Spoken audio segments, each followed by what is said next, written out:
Homicides, violent crimes, teen takeovers, they're all instances we have reported on lately. But tonight, Charlotte-Mecklenburg police painting us a different picture.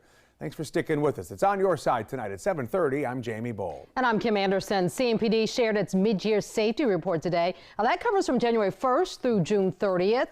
Let's take a look at the highlights right now. Overall, crime in Charlotte is actually down 16% compared to this time last year. Violent crime is down 8% and property crime is down 17%. And some of the biggest improvements came in the crimes that tend to impact people's day-to-day lives the most. Robberies, they're down 23%. Vehicle thefts, down 31%.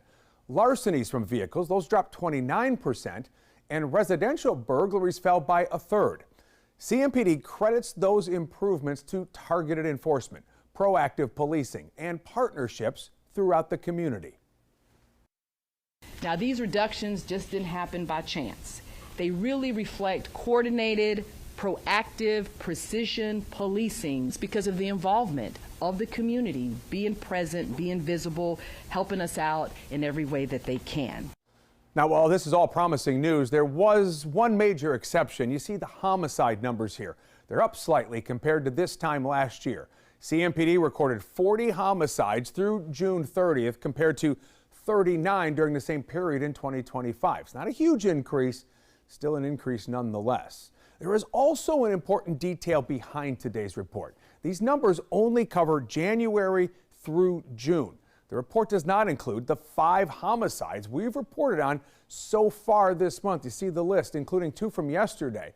One happened on East Crest Drive in East Charlotte. And then CMPD reported a 15-year-old girl, Yamani Houston, died from her injuries following a shooting from last Friday's event off Independence Boulevard. That case, now a homicide.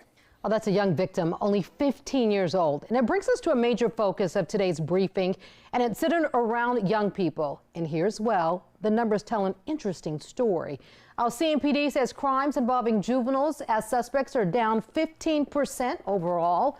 Juvenile suspects in property and violent crimes also fell, and even juvenile homicide suspects dropped from 12 last year to just 1 this year. But there are still warning signs. Incidents involving juveniles and guns are actually up.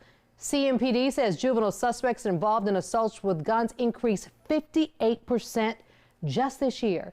And while overall youth crime is falling, police say large gatherings and teen takeovers continue to be one of the biggest concerns.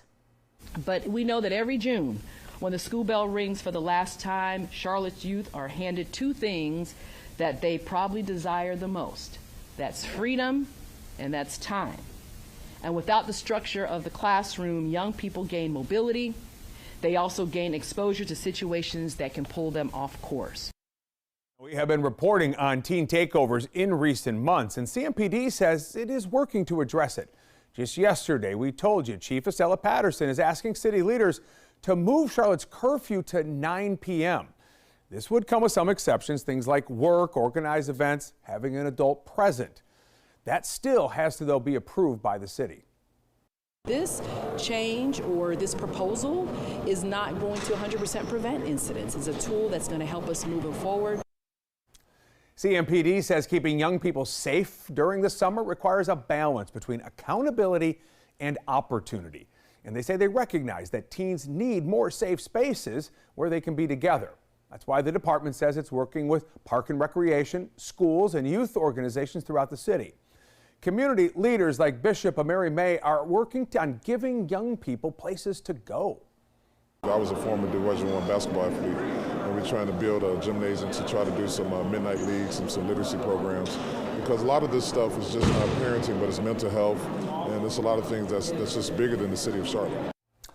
Ultimately, CMPD says today's report shows 2 things can be true at once. Crime in many categories is moving in the right direction. Yeah, but it's important to note here, keeping Charlotte safe doesn't fall on any one group alone.